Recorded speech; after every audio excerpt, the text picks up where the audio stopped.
Foreword for Dreaming of a Life, forward by Emily Collins.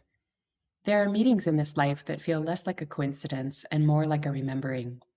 I first encountered Rao Noma in Peru, a land that has a way of cracking you open. The earth there carries something ancient in it, and the plants have long served as a bridge between the world that we think we know and the one humming beneath it.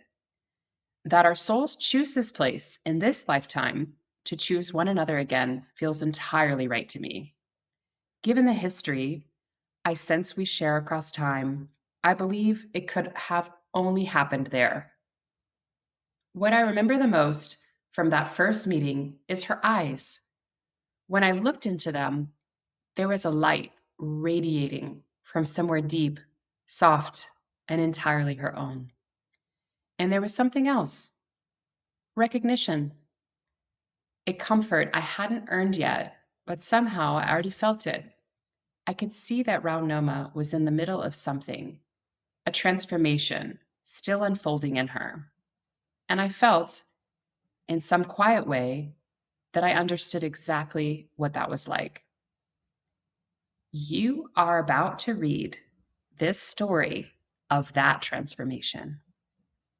Dreaming of a Life moves through the mind, moves through the stories that Rao Noma carries, examines and slowly sets down. It also lands in the body. You will feel what she feels, particularly in the stories about her mother, the weight of that relationship, the tenderness and the pain, the way that those early imprints rippled outward across an entire life. She gives everything to the page. She draws that thread through, connecting what happened then to who she is now, so that by the end, the connections belong to your story too. There is a chapter, the story of her birth, of her mother, of the reason she came into this world, that stopped me.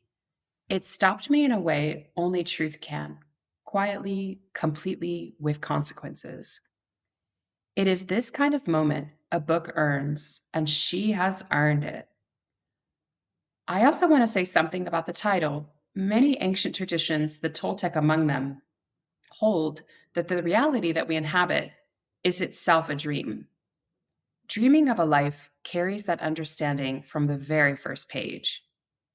To dream of a life is to not escape one, it is to wake up inside one, to see clearly what it is made of, and to choose consciously what it will become. Part of what makes this book so singular is that Rao Noma does not only reflect on her inner life from the outside. As the pages move forward, something else opens in her. Her psychic awareness deepens. Her capacity to perceive beyond the ordinary boundaries of waking life grows more refined, and she begins to bring back what she finds there. The dream world, in particular, becomes a territory she learns to enter with intention, and what she receives from there is extraordinary.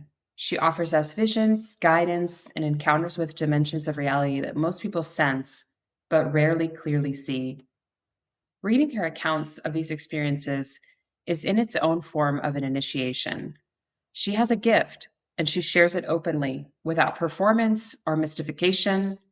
It comes through the page the way that a transmission always does, but not as information, but as something that changes the air.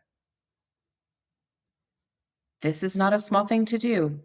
It takes a particular kind of courage to sit with one's own history rather than move past it, to examine the patterns rather than to repeat them, to trace the ache back to its source. It would have been easier for Rao Noma to live this privately and quietly without recording it. Instead, she transformed her experience into language so that others might find their way more quickly through their own. That is an act of generosity and is not a common one. I also want to say something about ancestry. When we speak of lineage, we tend to think of blood, of the family we are born into. the faces that look back at us from the photographs. And some of us belong to a lineage of a soul, a thread that runs through recognition, through resonance, through the particular quality of light in someone else's eyes when you first meet them. I felt that with Rao Noma. Her stories about her ancestors moved me because I share something older than bloodline with her. This book is a lantern.